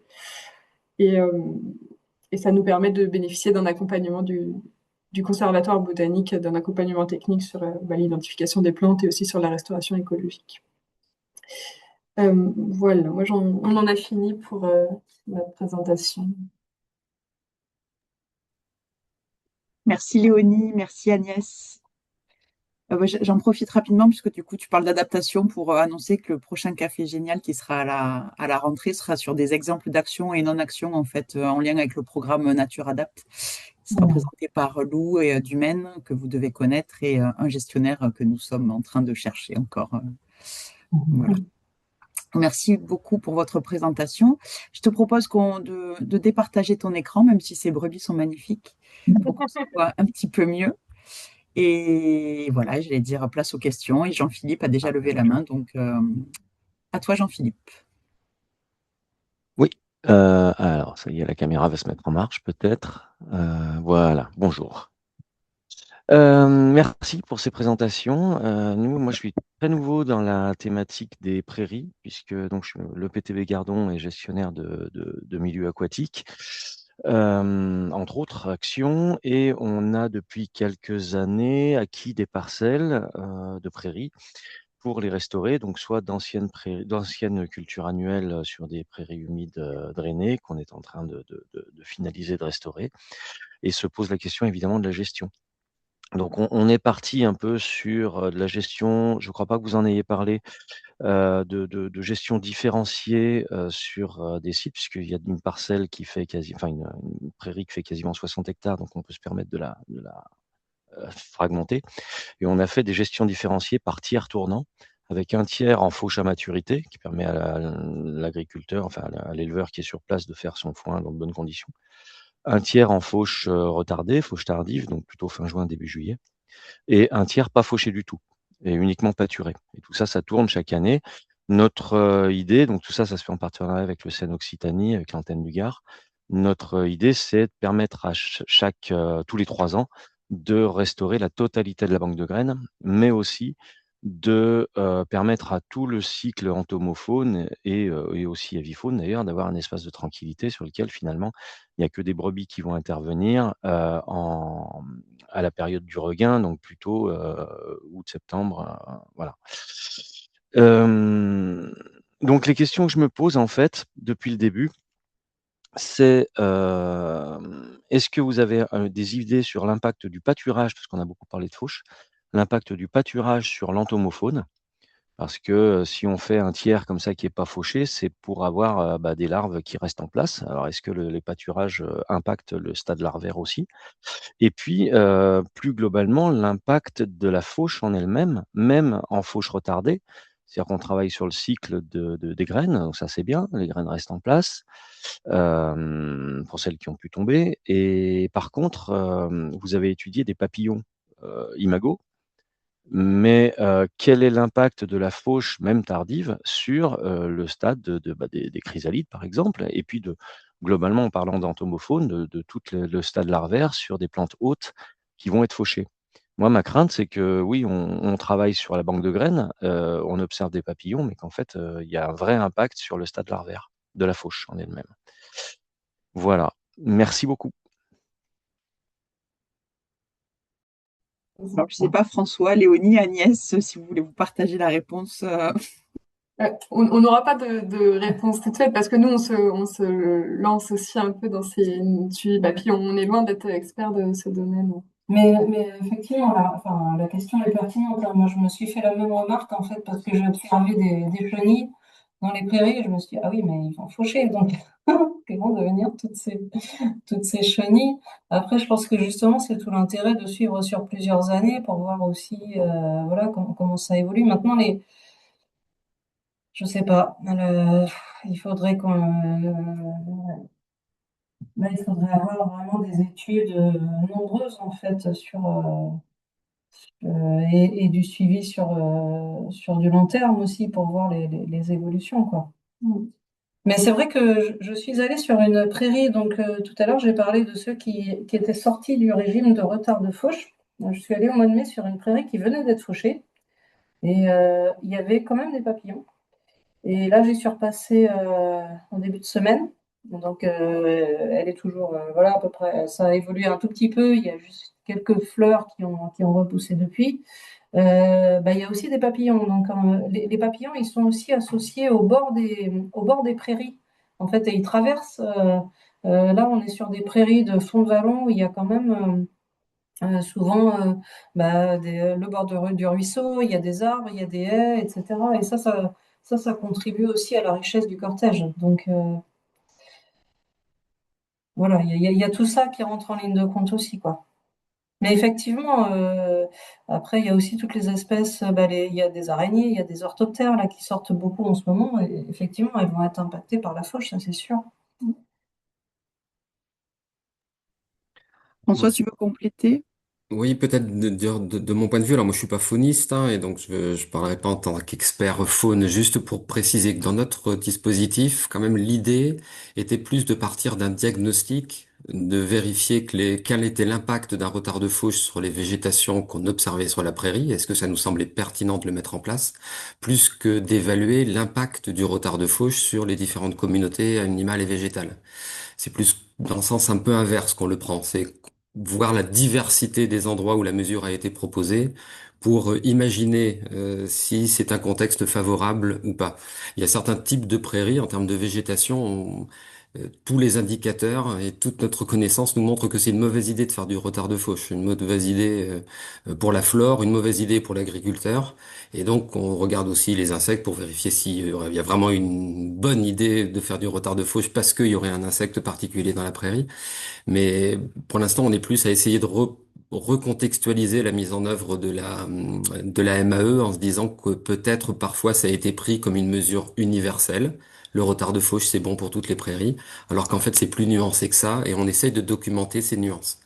Et l'autre élément peut-être que je peux apporter sur l'impact, du coup, l'impact de la gestion sur l'entomofaune, et en particulier la question sur le pâturage, c'est quelque chose de très bien documenté, enfin de documenté en nombre en tout cas, dans la littérature scientifique. J'avais commencé à en faire une synthèse de ça, n'étant pas spécialiste, je suis allé chercher les travaux vraiment des autres, et j'avais fait un premier bilan, mais qui est vraiment informel, j'ai pas fait une revue dans les règles de l'art, mais je suis allé chercher quand même un nombre de références, et j'avais vu, enfin j'avais été assez surpris de la diversité des études qui ont été faites, en particulier en Europe, hein, sur l'impact du pâturage en fonction des types d'animaux, en fonction de la charge sur les différentes communautés animales, mais en particulier les insectes et les araignées, si je me souviens bien. Et du coup, il y a plusieurs publics qui sont disponibles. Moi, je pourrais transmettre ma petite référence, mais elle est certainement pas complète, mais j'avais déjà peut-être une vingtaine de références ou une trentaine de références qui en parlaient de façon très précise. Et il y a des revues qui ont été faites, il y a des synthèses qui ont été faites qui documentent ça. Donc, après, il faut contextualiser suivant vos prairies, les types les groupes d'insectes que vous voulez suivre, mais il y a quand même Et pas mal de littérature d'exemples. On- ces retours sont globalement positifs du coup. Enfin, il y a vraiment un effet bénéfique du pâturage ou Alors, c'est pas sont non, c'est pas c'est tranché. nuancé. C'est nuancé, ça dépend des groupes d'animaux, si je me souviens bien. Ça dépend du type d'herbivore qu'on met, ça dépend de la charge, de la date à laquelle on fait pâturer. Je crois qu'il y a de la nuance. Il y a des grandes lignes, mais il y a de la nuance. Mm. Mais je pourrais Et partager cette petite référence si on prend contact. Je veux bien vous envoyer ce que j'ai. Ça vous donnera là le lien vers des publications. Vous ferez votre avis. avec plaisir. Et je me permets, pardon, je vois que Vincent a levé la main aussi, mais juste, je m'excuse, j'étais pas là pendant la première demi-heure, j'ai été pris. Du coup, peut-être que tu l'as expliqué à ce moment-là. Mais pourquoi le retard de fauche n'est pas si intéressant que ça vis-à-vis de la flore? Bah, en fait, il y a plein de végétation prairiale qui sont là depuis longtemps. Donc la banque de graines dans le sol est énorme. Il y a de la reproduction végétative. Donc il n'y a pas forcément besoin de reproduction sexuée. Et il y a aussi des espèces très précoces, donc qui n'ont pas besoin qu'on attende très longtemps pour pouvoir se reproduire et pouvoir faire de la graine. Et globalement, si l'agriculteur, je vais caricaturer, hein, je suis obligé de caricaturer un peu pour expliquer le propos, mais quand l'agriculteur a un peu fertilisé sa prairie, qu'il essaye d'en faire une prairie plutôt productive, il l'attire vers la précocité. Donc il sélectionne des espèces précoces, parce que les espèces précoces sont celles qui se portent le mieux dans les prairies mésoeutrophes, eutrophes. Donc il sélectionne des espèces précoces qui ont pris leur place et qui fonctionnent d'un point de vue écologique avec leur précocité, leur date de floraison très tôt, leur reproduction très tôt. Et là, si on propose du retard de fauche, on propose du coup à l'agriculteur de récolter de la paille, en gros, parce que c'est à partir du moment où la plante a fleuri, qu'elle s'est reproduite, elle se décompose très vite, les feuilles se décomposent très vite, ils vont rester que les tiges. Et l'agriculteur, c'est peut-être pas ce qui l'intéresse le plus. Donc lui, pour lui, c'est une vraie perte. Et d'un point de vue de la biodiversité floristique, ces communautés-là, elles n'ont pas besoin d'être fauchées tardivement, une fauche pour leur continuité écologique. Donc en fait, même le fait est que ça permet du retard de fauche sur ce type de prairie fertile, l'installation de plantes d'ourlets et de fermeture ou de mégaforbiers si c'est un peu humide. Donc au final, moi je vais voir apparaître par exemple du cerfeuil, de la berce, les grandes embellifères là qui montrent un peu de fermeture du milieu et qui aiment ces milieux fertiles. qui vont bénéficier de ce retard de fauche, qui vont prendre de la place sur la prairie. Moi, d'un point de vue floristique, j'en ai rien à faire qu'elles soient là, c'est plutôt une mauvaise nouvelle. Elles prennent la place d'autres plantes. Pour l'agriculteur, c'est terrible parce que ces plantes-là, elles sont pas du tout appétantes, elles sont pas du tout consommées, et ça fait du bois, globalement, donc c'est pas terrible pour eux. Et donc leur foin est perdu.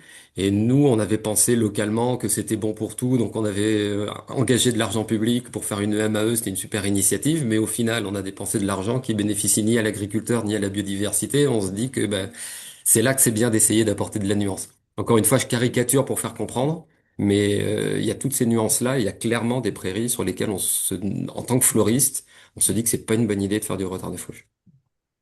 Merci. Merci François. Vincent? Oui, Vous m'entendez? Oui. Oui, c'est bon. Donc toujours pas de caméra entre-temps, désolé. Donc juste deux petites remarques. Dans le département de l'Aude se trouve la face extrême sud du Massif central, figurez-vous.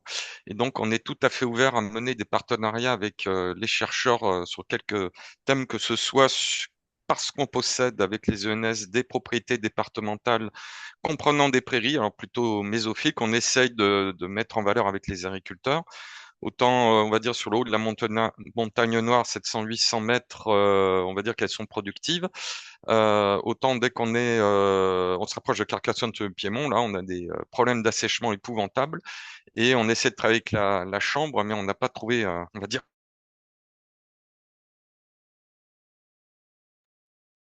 Je crois que tu as été coupé, Vincent, ou la solution du cap.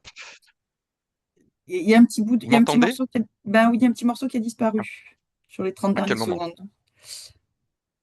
Piémont. Alors, je disais, donc, il y avait le Piémont de la Montagne Noire vers Carcassonne. On a des prairies hyper asséchantes. On essaie de travailler avec la chambre pour aider les agriculteurs. On a plus à ressemer tous les ans, voire tous les 2 ans, une prairie, qui de plus ces prairies sont soumises à la pression du Senson du Cap. Donc, je veux dire par là, si il y a un projet de recherche sur le changement climatique, bah nous, on en est vraiment, on est complètement concerné parce que les pressions, c'est absolument énorme. Et je voulais aussi signaler que changement climatique, c'est peut-être assèchement, mais c'est aussi des gels tardifs. Et j'ai remarqué que bah, des éleveurs étaient un peu gênés par des gels dits du mois de mai, alors que les prairies sont normalement en pleine production. Donc je ne sais pas si c'est un axe aussi de recherche, si je ne sais pas ce qu'on peut y faire, mais je voulais signaler ces éléments.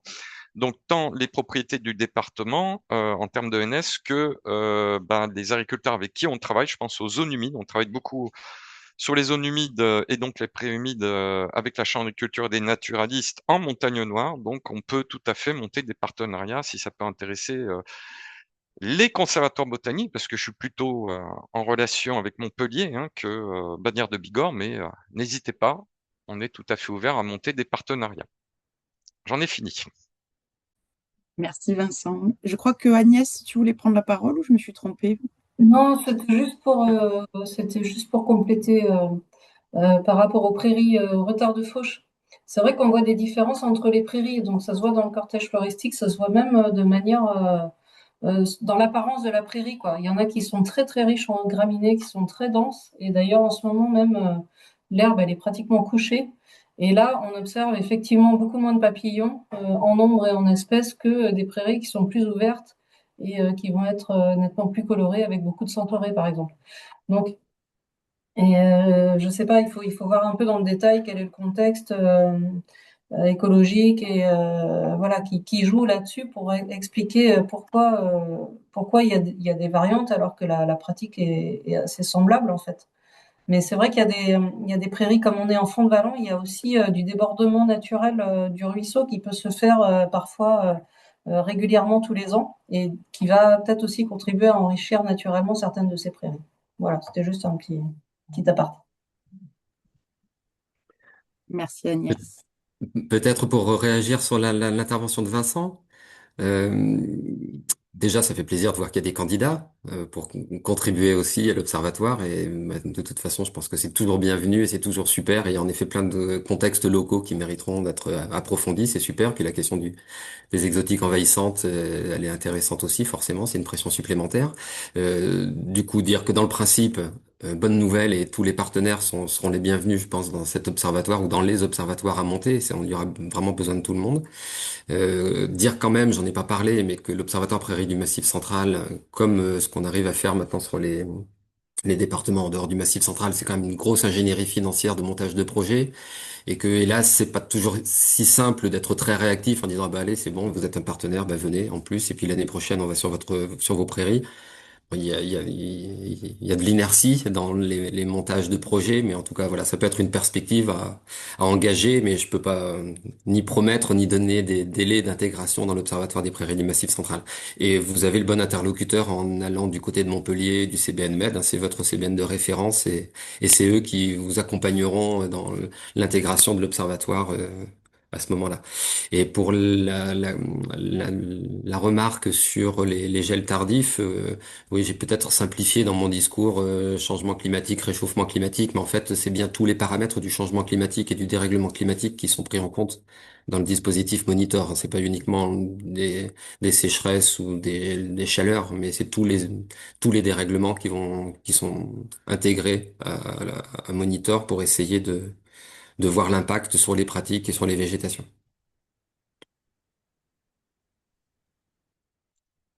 Merci pour la précision. Alors, je ne sais pas s'il y a d'autres questions. Il nous reste 10 petites minutes. Est-ce que vous souhaitez, ben voilà, est-ce que vous avez d'autres questions ou est-ce qu'on laisse un petit peu de temps à François pour la présentation du projet Floréal? C'est ça, si je ne me trompe pas.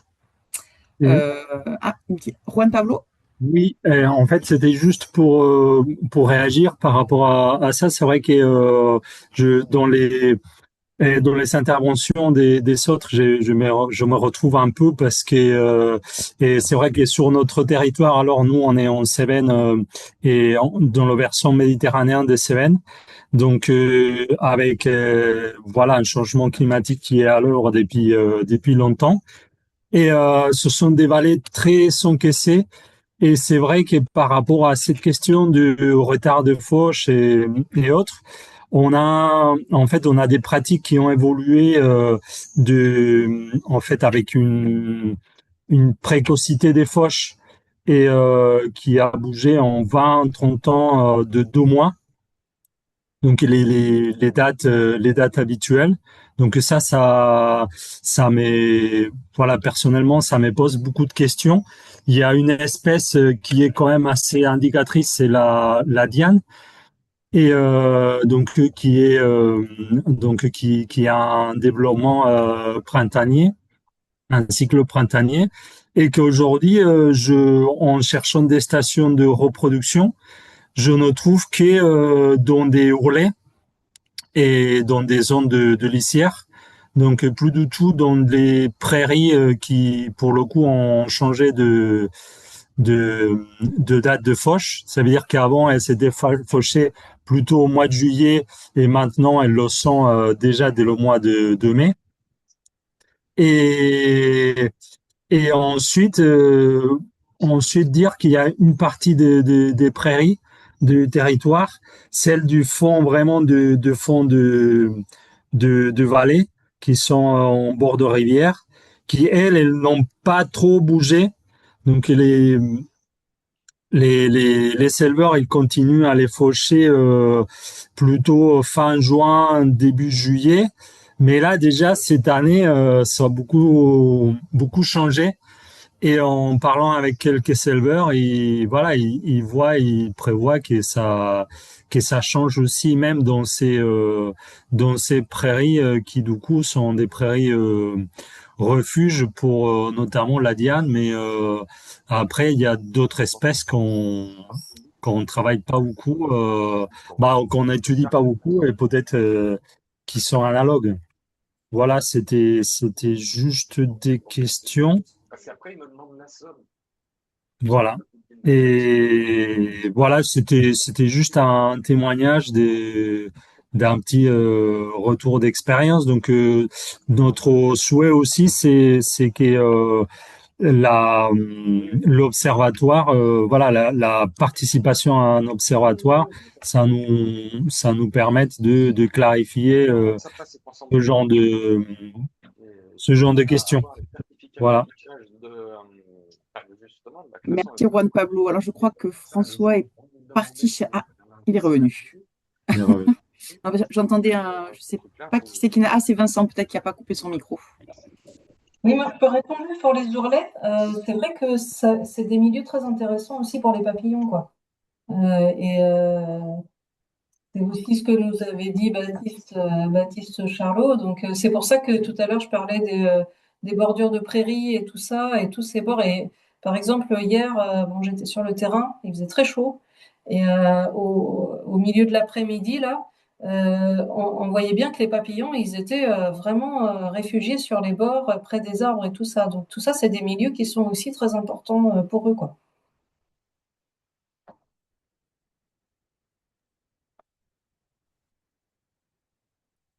Est-ce qu'il y a d'autres questions? Est-ce qu'on prend quelques minutes pour le projet Floréal?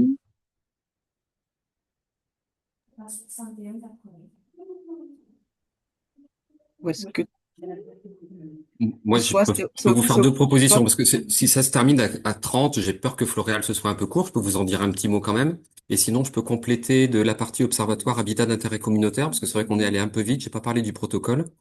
Peut-être que ça intéresse les collègues. je vois Anna qui hoche la tête. Donc il y a déjà un collègue intéressé. Allez, bah, très bien. Alors, je vois des petits pouces aussi d'Anna. Je vous en dis un mot. Bon, c'est très simple, hein, mais c'est pour dire que du coup, on avait le choix entre se reposer sur les territoires ateliers pour faire le suivi des habitats d'intérêt communautaire ou aller au-delà. Bien sûr, c'était plus pratique d'être sur les territoires ateliers parce qu'il y a un contact avec les éleveurs. C'est souvent des espaces sur lesquels il y a Natura 2000 depuis longtemps, donc on sait où sont les prairies d'intérêt communautaire.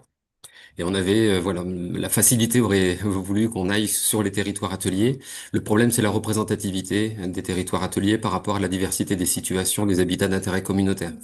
Et que d'aller regarder les habitats d'intérêt communautaire uniquement sur les espaces où on y porte de l'attention, où on met en place des mesures, où les MAE sont mobilisés, bah, c'était mettre un biais assez clair sur la façon dont on observait nos prairies. Et les prairies d'intérêt communautaire, elles sont d'intérêt communautaire dans et en dehors du réseau Natura 2000, dans et en dehors des espaces protégés. Et c'est bien à l'échelle du territoire national qu'on se doit d'apporter des éléments sur ces prairies-là. Du coup, on a choisi de complexifier un peu parce que pour nous, c'est plus compliqué d'aller chercher des prairies en dehors des espaces où il y a un acteur local qui dynamise le réseau d'éleveurs, qui connaît les éleveurs, qui connaît les parcelles. Mais on est partagé donc entre les deux, entre les territoires ateliers et en dehors des territoires ateliers. Donc, comment est-ce qu'on a procédé? On utilise, alors c'est encore en phase test, hein, et on le fait cette année pour la première fois sur le terrain. Il y aura certainement des adaptations. Comme tous les tests, il y a des retours d'expérience qui font qu'on adaptera le protocole, mais je pense que dans les grandes lignes, ça va rester à peu près comme ça. L'idée est de se reposer sur la cartographie des habitats naturels modélisés à l'échelle nationale. C'est le programme CARAB, où pour chaque département, une modélisation a été faite pour croiser les caractères de biotope et les caractères de physionomie pour prédire la présence d'un certain nombre de végétations et d'un certain nombre d'habitats. Et en particulier, les habitats d'intérêt communautaire sont prédits par Carab, pas tous. Il y en a certains où ça marche pas du tout, il y en a où ça marche moyen, puis il y en a où ça marche a priori plutôt pas mal, et les prairies font partie de ces habitats. Donc sur chaque département, on a une cartographie potentielle des habitats d'intérêt communautaire de prairies. C'est un modèle, hein, c'est pas une cartographie issue de relevés de terrain, donc faut le prendre avec précaution. Mais on a quand même cette donnée à disposition. Et l'idée, c'est de mailler le territoire en maille de 1 km sur 1, l'ensemble du territoire du département, quel que soit le département sur lequel on travaille, et d'aller tirer au sort un certain nombre de ces mailles dans lesquelles Carab a prédit de l'habitat d'intérêt communautaire 65-10. Alors on calcule le nombre de mailles en fonction de la robustesse du dispositif qu'on veut mettre en place, mais aussi des moyens dont on dispose, sachant qu'au final, il faudra à peu près une demi-journée d'observation par maille. Donc, en fonction des moyens qu'on a, on dimensionne. Et sur ces mailles de 1 km sur 1, on va voir en priorité le polygone que Carab a identifié, en disant qu'il pensait qu'il y avait du 65-10, donc de la prairie d'intérêt communautaire dessus. On va faire un relevé sur cette prairie, sauf si c'est un tirage complètement négatif, que Carab s'est trompé et que c'est pas du tout une prairie d'intérêt communautaire. Mais sinon, on va la relever. Et il y a des chances pour que ce soit une prairie quelconque, d'intérêt communautaire certes, mais quelconque. Donc autour de ce point tiré au sort sur lequel on a fait un relevé, on rayonne pour aller chercher ce que nous, à dire d'experts, de conservateurs botaniques, on trouve dans la maille de 1 km/1 comme le top du top des prairies de cette maille. Donc on va faire systématiquement 2 relevés. Un relevé sur ce qui a été tiré au sort pour respecter la robustesse du test statistique. Mais comme on est intéressé par les plus belles prairies aussi pour voir comment elles évoluent dans le temps, on fait ce relevé dans la maille, là où on a trouvé une prairie d'intérêt communautaire qui nous semble être au top. Ça, c'est pour avoir des métriques sur la diversité floristique au sein des prairies d'intérêt communautaire. Mais comme on veut aussi de la donnée surfacique, sur cette maille 1.1, on produit une cartographie de tous les espaces cultivés, avec une typologie simplifiée, hein. On fait prairie d'intérêt communautaire avec 3 niveaux, suivant les niveaux trophiques, on met si c'est eutrophe, méso-eutrophe, plutôt méso-oligotrophe. Toutes les autres types de prairies pâturées non communautaires, prairies fauchées non communautaires, prairies indéterminées, ça arrive aussi si c'est juste fauché ou si c'est juste pâturé. Et puis sinon, utilisation du sol de façon très simplifiée, culture, ourlé, voilà, une typologie très simple, mais qui permet de qualifier tous les polygones de la maille 1.1 en surfacique, du coup, par unité de gestion sur la maille. Et du coup, en ayant comme ça une trentaine de mailles renseignées par département, c'est à peu près l'ordre de grandeur qu'on espère atteindre à un moment donné, on aura cette représentativité de l'ensemble de notre territoire avec un suivi possible. On imagine de revenir une fois tous les 5 ou 6 ans sur chacune de ces mailles. La possibilité de voir comment évolue à la fois la diversité floristique et aussi les surfaces et l'occupation du sol sur ces mailles. Donc ça, c'est tiré au sort. Donc le but, c'est vraiment d'être robuste en termes de représentativité de l'ensemble du possible sur notre territoire. Comme on veut pas totalement lâcher quand même nos données historiques, on va faire du suréchantillonnage sur des mailles où il y a de la parcelle historique et où il y a un enjeu qui a déjà été identifié. C'est juste que dans les analyses, on traitera pas les choses de la même façon, suivant si l'échantillon qu'on analyse et les résultats qu'on analyse proviennent d'un tirage aléatoire ou d'un tirage aléatoire un peu forcé, avec des parcelles qu'on aura obligé à rentrer dans le dispositif parce qu'on veut valoriser de la donnée historique et une dynamique locale. Et pour le suivi d'habitat d'intérêt communautaire, c'est le relevé est très simple, c'est juste un relevé phytosociologique dans la partie la plus représentative de l'unité de gestion, parce qu'on peut avoir des unités de gestion qui sont un peu hétérogènes d'un point de vue stationnel. Nous, on relève la végétation la plus représentative, parce qu'on ne quitte pas la préoccupation des services écosystémiques et des services rendus à l'agriculteur. Dans l'agriculteur, il se fiche un petit peu de ce qui représente que 1 à 5% de sa parcelle. Lui, le foin qu'il récolte, c'est ce qu'il y a sur 90% ou 80% de sa parcelle. Donc, on fait le relevé dans cette végétation représentative. On essaye d'associer le relevé d'itinéraire technique de l'agriculteur. Je dis on essaye parce que vu le tirage au sort, vu le protocole, des fois on ne sait pas chez qui on va et on ne sait pas quelle parcelle va être sélectionnée. Donc c'est voilà, l'itinéraire technique est pas automatique, mais le relevé phytosociologique est le seul dispositif vraiment de recueil de données. Donc avec en plus des questions surfaciques. Donc le relevé phytosociologique, c'est une demi-heure par parcelle, hein. Donc c'est pour ça que c'est pas très chronophage. De relever, c'est pas très chronophage. Ce qui est chronophage, c'est de faire de la cartographie et de parcourir la maille pour tout observer et relever la plus belle prairie. Mais une maille de 1 km/1, vraiment même un peu complexe, en une demi-journée, normalement c'est fait. Pour la question, est-ce que c'est le nom Présure? Bah, je sais pas. Le nom Présure, c'est le nom d'un programme qui est fini depuis plusieurs années maintenant et qui était un programme porté par les conservatoires botaniques nationaux, coordonné par le CBN Med et sous la houlette de l'OFB pour pour préfigurer d'un observatoire national. Et ce qu'a surtout produit Présure, c'est une base de données où les conservatoires botaniques nationaux ont mis à disposition tous les relevés qu'ils avaient des prairies et des habitats en contact pour constituer une grosse base de données nationale qu'on nomme Présure, qui est une grosse base de données de relevés phytosociologiques en France produits sur les prairies et habitats adjacents et qui a préfiguré, qui a donné quelques axes de réflexion sur ce que pourrait être un observatoire national. Et voilà, Présure s'est arrêté là. Et maintenant, bah, il y a différentes initiatives que j'ai données un petit peu dans le contexte tout à l'heure du GT Surveillance, du plan Prairie, des dynamiques locales pour essayer d'avancer sur cette question d'un observatoire national. Alors, comme on a toujours besoin d'un nom sur lequel se raccrocher, c'est vrai qu'on utilise parfois le nom de Présure 2, de Suite de Présure, ou alors de l'Observatoire national, ou il n'y a pas de nom véritable à cet Observatoire national HIC. Mais c'est bien la même préoccupation que le programme Présure qui s'est terminé il y a maintenant 3 ans.